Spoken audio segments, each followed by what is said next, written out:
नमस्कार, आप देख रहे हैं टाइम्स न्यूज और मैं हूं आपके साथ कंचन। बीजेपी की केंद्र शासित सरकार द्वारा जारी किसान विरोधी बिल के विरोध में आज इंदौर की छावनी अनाज मंडी पर सैकड़ों कांग्रेसियों द्वारा विरोध प्रदर्शन किया गया। इस प्रदर्शन में कांग्रेस के पूर्व मुख्यमंत्री दिग्विजय सिंह, पूर्व मंत्री सज्जन वर्मा, जीतू पटवारी, देपालपुर विधायक विशाल पटेल, शहर कांग्रेस अध्यक्ष विनय बाकलीवाल, कांग्रेस जिला अध्यक्ष कांग्रेस के पूर्व विधायक अंतर सिंह दरबार सहित कांग्रेस के अन्य जनप्रतिनिधि भी मौजूद थे। इस दौरान मंडी का अवलोकन कर कांग्रेस सरकार की किसान हितैषी योजनाओं की और बीजेपी सरकार के किसान विरोधी काले कानून की पत्रकारों को जानकारी भी दी। अंत में एसडीएम को काले कानून के विरोध में ज्ञापन भी सौंपा। इस दौरान कांग्रेस के पूर्व मुख्यमंत्री दिग्विजय सिंह ने नरेंद्र मोदी के इस नए किसान विरोधी कानून को लेकर आड़े हाथों लेते हुए कहा कि कांग्रेस किसान विरोधी कानून को जल्द वापस लेने के लिए किसानों के साथ खड़े रहे। मोदी जी ने 2014 में अपनी ही सरकार बनते ही शांता कुमार नाम की कमेटी बनाई थी। दुकान खोल के जवान और किसान आकर के आशीर्वाद ले, ताकि लाखों करोड़ के लोग, बड़े बड़े लोग यहाँ आकर हमारा किसान और मजदूर व्यापारी का झूठे वादे करते हैं। दिग्विजय सिंह ने कहा कि नरेंद्र मोदी जी, आज मैं आपसे अनुरोध करता हूं कि हम मांग करते हैं कि तत्काल काले कानून को वापस लो, क्योंकि इस किसान आंदोलन में सभी दल के लोग शामिल हो चुके हैं। वहीं नए कानून बनाने के लिए किसान संगठनों से चर्चा हो और उसके बाद ही इसे पारित करना चाहते हैं, तो हम लोगों को सदन से बाहर कर दिया। ट्रेड यूनियन का रजिस्ट्रेशन डीएम साहब की मर्जी होगी तो होगा, नहीं तो नहीं होगा। अभी तक ये कानून यूनियन, और अगर ऐसा चलता रहा तो अगले 2-3 साल में, अगर 2024 में मोदी जी जीत गए, उसके बाद कंट्रोल की दुकान भी बंद और फिर मनमानी होगी, जैसी आज वो मनमानी कर रहे हैं। उन्होंने कहा कि कोरोना काल में हर मुसीबत का फायदा उठा रहे हैं मोदी जी और अच्छी खासी संसद भवन का तोड़कर नया बनाना चाहते हैं। हमारे लाल बहादुर शास्त्री ने जय जवान जय किसान के परिवार के साथ ही है। किसानों पर ठंड के समय डंडे मारोगे, हमारे आर्मी के जवानों और पुलिस के जवानों को भी दर्द होगा। इसके खिलाफ है और उनसे भी जो भारतीय जनता पार्टी में है, जो किसानों के हितैषी हैं, उनसे भी कहूंगा किसानों के साथ दीजिए। उन्होंने कहा कि तुम हमारे साथ बात करते हो, जाओ, तब हम भी पूरा करना पड़ेगा। किसान के हितैषी बात नहीं करोगे तो उन्हें भी बाइट नहीं देंगे। दिल्ली में हो रहे किसान प्रदर्शन में आए निजी चैनल के पत्रकारों और किसानों पर हो रहे लाठीचार्ज को लेकर कांग्रेस के पूर्व मुख्यमंत्री दिग्विजय सिंह ने कहा कि कितने डंडे बरसा देना है, बरसा लो, जितनी जेलें भरना भर लो। आज किसान आंदोलित है और मैं आज सभी राजनीतिक दलों से जो इस नए कानून के खिलाफ है और उनसे भी जो भारतीय जनता पार्टी में है, जो कि किसानों के हितैषी है, उनसे भी मैं कहना चाहूंगा कि आइए सड़कों पर और किसानों का साथ दीजिए, क्योंकि ये सरकार भारत की आजादी के लड़ने वाले लोगों और हमारे राजनेताओं की जिस प्रकार से आज अनदेखी करते हुए हिंदुस्तान को खालिस्तान करते हुए बदनाम किया जा रहा है। साथ ही दिग्विजय सिंह ने कहा कि मीडिया चैनल की निंदा करता हूं कि दिल्ली में एक निजी चैनल मौके पर गए। किसानों ने कहा कि तुम्हारे साथ अन्याय करते हो, जाओ यहां से, हम तुम्हें बाइट नहीं देंगे। अब ऐसे में हमें भी तय करना पड़ेगा कि जो चैनल किसानों की बात नहीं करेगा उसे भी हम बाइट नहीं देंगे। संगठन तय करेंगे उनके साथ। आप कुछ कह रहे थे कमल पटेल ने कहा था कि अभी हाल ही में बयान दिया कि ये जो है विकास का मॉडल हम ला रहे, मॉडल एक्ट ला रहे हैं, जिसके शिकार है कांग्रेस पार्टी, तो ध्रुवीकरण की शिकार है। रविशंकर धर्मेंद्र प्रधान 2 दिन पहले ऐसा है, ऐसे पेट्रोलियम मिनिस्टर के बयानों के बारे में मैं कुछ कहूँगा तो कुछ ठीक नहीं होगा।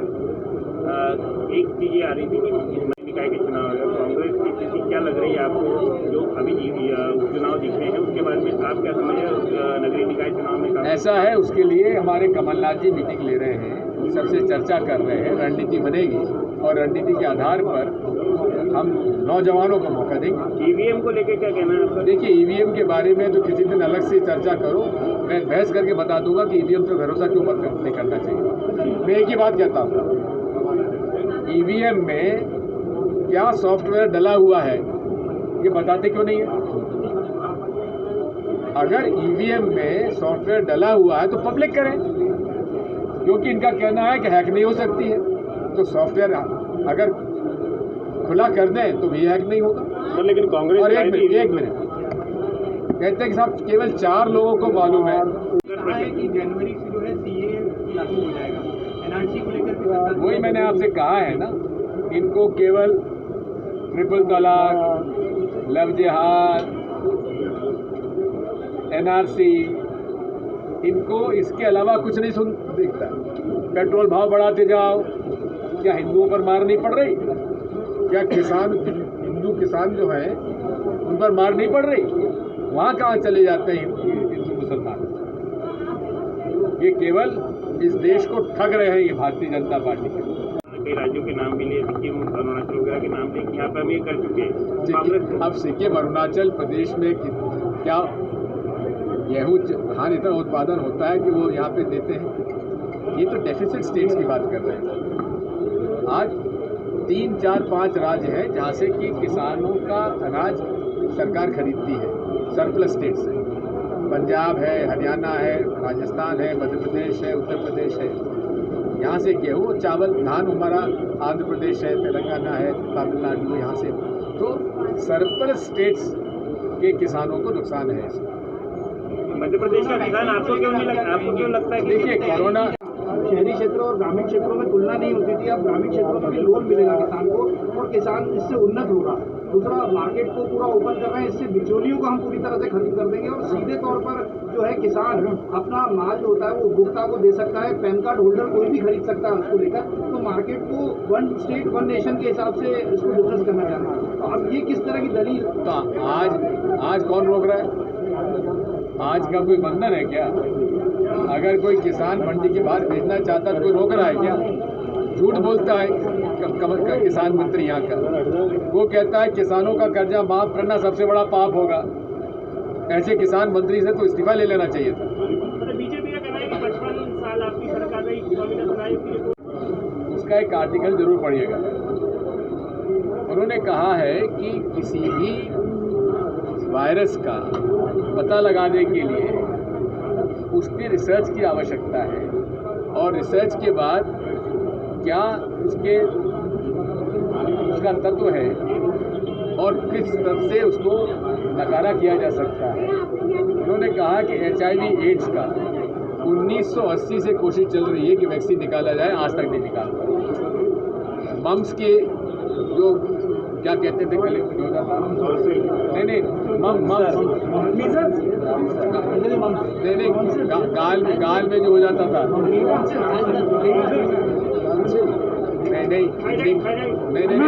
अरे गाल भूल जाता था, मम्स, गलसुआ की वैक्सीन नहीं आई थी तब तक गलसुआ बहुत होता था। वैक्सीन आ गई तो गलसुआ की वैक्सीन निकालने में 5.5 साल लगे। एबोला जो नाइजीरिया में हुआ उसको करने के 4.5 साल लगे। तो ये वैक्सीन इतनी आसान बात है और आपने अनटेस्टेड वैक्सीन अगर लोगों पे लगा दिया तो आप समझ सकते हैं बहुत ज़्यादा नुकसान होगा। क्या वो लोग हैक नहीं करवा सकते क्या? इसलिए आज के युग में जिसमें चिप लगी है उस मशीन को कोई हैकिंग से रोक नहीं सकता। कांग्रेस पार्टी ने सीधा आह्वान किसी बात का नहीं किया है, हम समर्थन में खड़े हैं। जहाँ तक प्रश्न है, मैंने जैसा अभी कहा कि देश में सरकार कह रही है, नरेंद्र मोदी जी कह रहे हैं, भारतीय जनता पार्टी कह रही है कि मुझ पे भरोसा करो, मैं किसानों का हित नहीं कर सकता। देश ने भरोसा किया था जब 2 करोड़ रोजगार की बात मोदी जी ने की थी। देश ने भरोसा किया था जब नोटबंदी मोदी जी ने की थी। देश ने भरोसा किया था जब $5 ट्रिलियन अर्थव्यवस्था बनाने की बात मोदी जी ने की थी। देश ने भरोसा किया था कोविड के 21 दिन का कि 21 दिन मुझ पे भरोसा करो, मैं कोविड समाप्त कर दूंगा था, तब भरोसा किया था। तो मोदी जी पे कब तक भरोसा करे देश? और जब कानून 3 लेके आए आप, तो क्यों नहीं बता पा रहे हो कि समर्थन मूल्य की गारंटी क्या होगी? क्यों नहीं बता पा रहे हो कि आपने स्टॉक की लिमिट को घटाया तो अंतिम उपभोक्ता को कभी महंगाई नहीं बढ़ेगी? बहुत हुई महंगाई की मार, अब की बार मोदी सरकार 100 के पार पेट्रोल और डीजल, ये भरोसा देश ने किया था ना मोदी जी पे। मैं मानता हूं कांग्रेस पार्टी किसानों के समर्थन में थी, किसानों के समर्थन में है, किसानों के समर्थन में रहेगी, पर हाथ जोड़कर, पैर छूकर, सकारात्मकता से और गांधीवादी तरीके से हम किसी प्रकार की 100%, जब ये अडानी जी और अंबानी जी और विदेशी जो इसके आगे भी जो विदेशों के फॉरेन इन्वेस्ट पर खेती को लाने की कोशिश, इसके पीछे का एक पूरा षड्यंत्र है। और मोदी जी ये क्यों कर रहे हैं?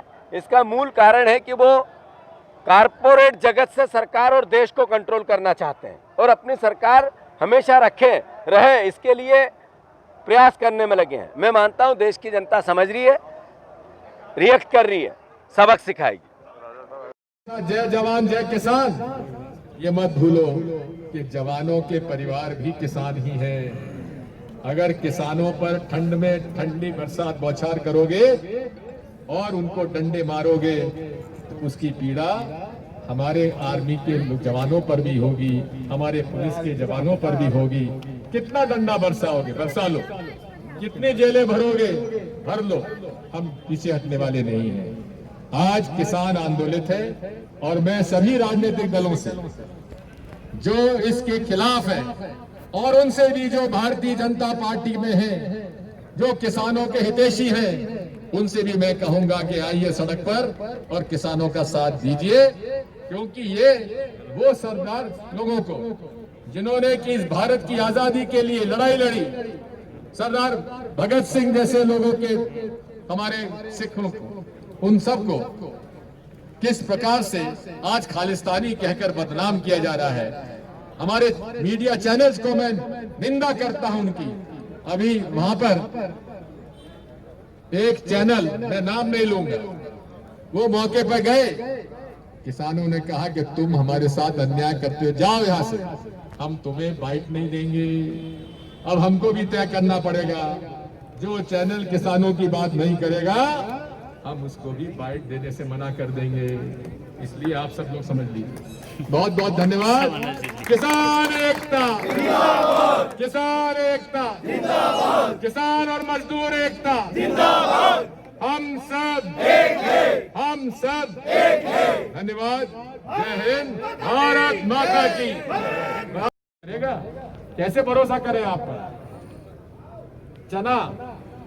चना का न्यूनतम भाव है 4,850 और आज चना बिका है 4,000 से लेके 4,500, यानी कि 300 से लेकर 800 रुपए कुंटल एक बोरी पर किसान को घाटा हुआ है।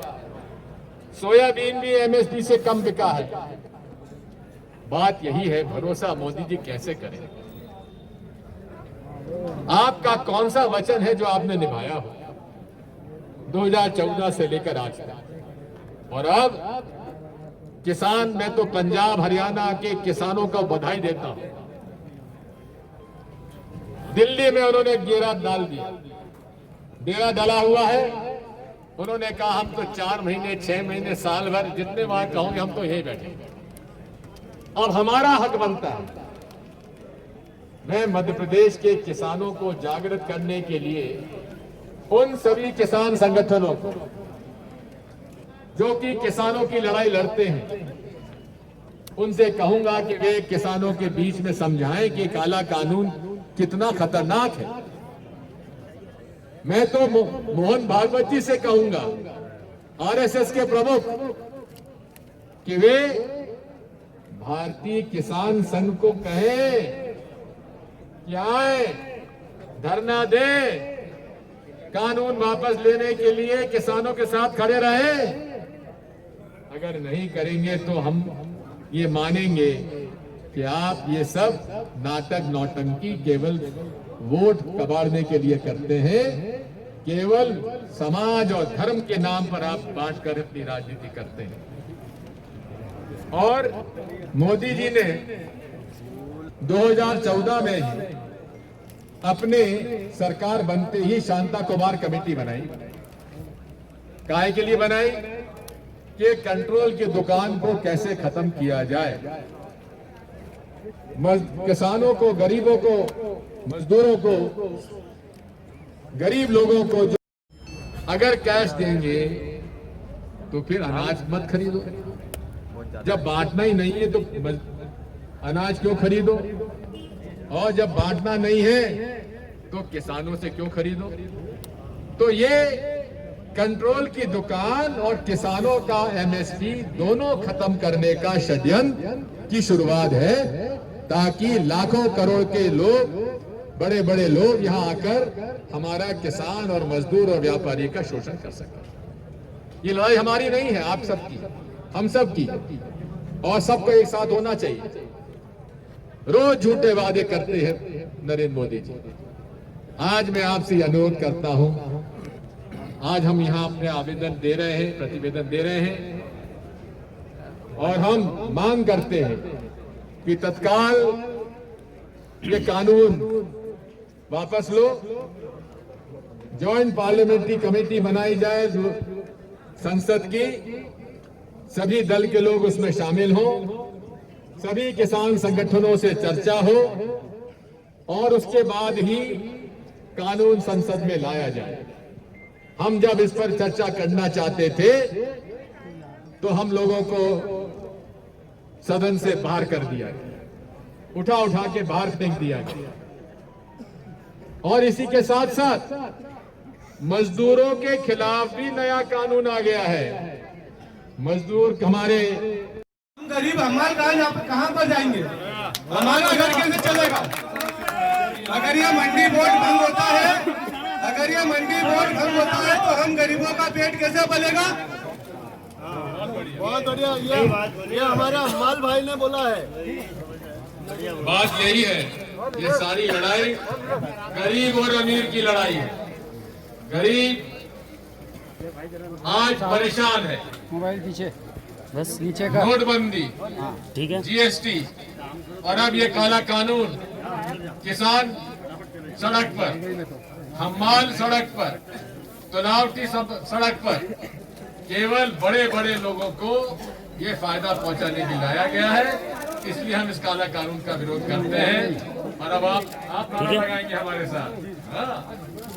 काला कानून वापस लो, वापस लो, काला कानून वापस लो, वापस लो, काला कानून वापस लो, वापस लो, काला कानून वापस लो, वापस लो, वापस। कि सरकार डिसाइड करती थी भाव, अगर अब ये बड़े बड़े लोगों को मिल गया तो वो उनके हिसाब से सेट करेंगे भाव, तो किसान तो 5 गुना ज्यादा आत्महत्या करेगा। क्योंकि गेहूं अगर हम 1700 रुपए लेके कॉर्पोरेट वाले उसका आटा पिसा के 50 रुपए किलो बेचते हैं, फिर वो 100 रुपए किलो बेचेंगे, इसमें किसान का भी घाटा है और उपभोक्ताओं का भी। सिर्फ बिचौलिए लोग कमा रहे हैं, और ये बात हम सबको समझ में आ रही है। इसका वापस होना चाहिए कानून 100%। और भाजपा क्यों नहीं ले रही है वापस? कॉर्पोरेट से उनकी मिली भगत है ना, चंदा मिलता है ना।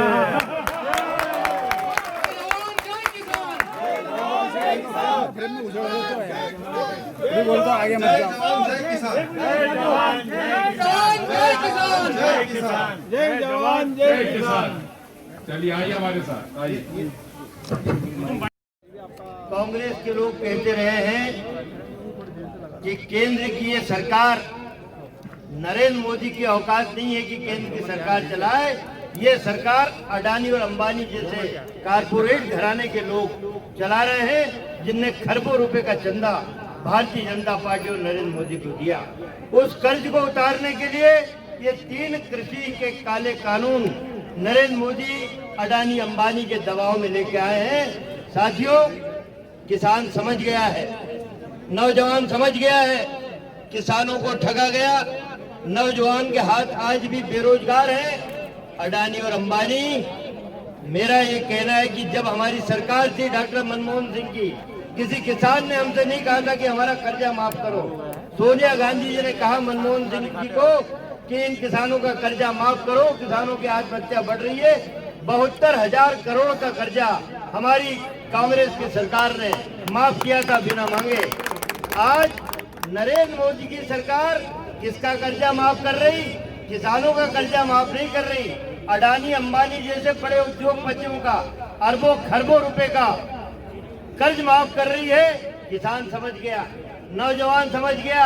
आज तो दिग्विजय सिंह जी, हम सब लोगों ने उन हमाल भाइयों से चर्चा की, उन गरीब मजदूर महिलाओं से बात की, किसानों से बात की। वो तक समझ गए कि ये नरेंद्र मोदी किसानों का हत्यारा है, किसानों का रखवाला नहीं है। मजदूर परेशान, हमारी महिलाएं परेशान, हर वर्ग परेशान है। तो साथियों, इस देश के किसान ने ठान लिया है, 6 महीने का राशन लेके सड़क पे निकला है। भारत की सड़कों पे दिल्ली चारों तरफ से जाम है। उनने कहा कि 6 महीने क्या, 6 महीने और लगेंगे तो हम राशन पानी हमारे बच्चे भेजेंगे। हम नरेंद्र मोदी की सरकार को झुका के रहेंगे। मैं उस किसान को धन्यवाद देता हूं, किसान के साहस को धन्यवाद देता हूं। पूरी कांग्रेस किसान भाइयों आपके साथ खड़ी है और मैं आपसे वादा करता हूं, नरेंद्र मोदी एक क्या 10 नरेंद्र मोदी हो, किसान भाइयों तुम्हारे पैर पे नाक रगड़ के इस काले कानून को वापस लेंगे और हम सदैव आपके साथ खड़े हैं। बहुत बहुत धन्यवाद। जय हिंद। ने तो देश को बर्बाद कर दिया, किसानों को बर्बाद कर दिया और ऊपर से ये काला कानून लाए हैं।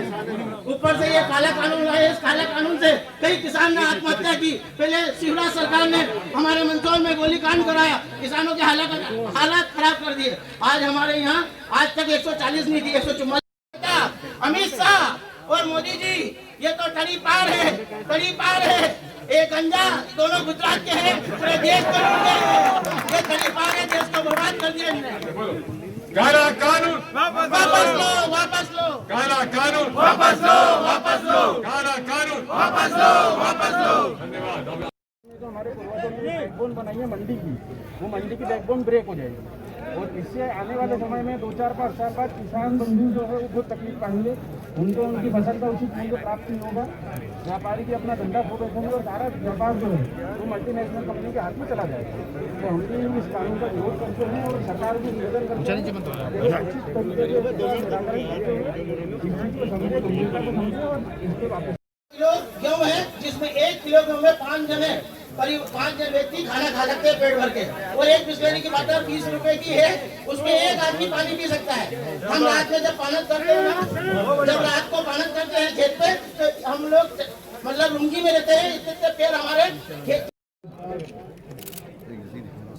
हमारे जिला कांग्रेस कमेटी के दोनों माननीय अध्यक्ष महोदय, हमारे माननीय वरिष्ठ नेता पूर्व मंत्री सज्जन वर्मा जी तथा जीतू पटवारी जी, माननीय विधायक विशाल पटेल जी, पूर्व विधायक ने ऐसा करा चुनाव से पहले 2,000 का शिवराज सिंह ने वो बोला कि मुआवजा मिलेगा। सिर्फ 2 दिन सांवेर विधानसभा में मिला और बाकी पूरे इंदौर जिले में किसी विधानसभा में नहीं मिला। सांवेर विधानसभा में 2,000 रुपए दिए इनने, चुनाव था इसलिए, बाकी पूरे इंदौर जिले। टाइम न्यूज देखिए अब आपके मोबाइल और स्मार्ट टीवी पर लाइव प्ले स्टोर से डाउनलोड करें टाइम स्मार्ट टीवी ऐप।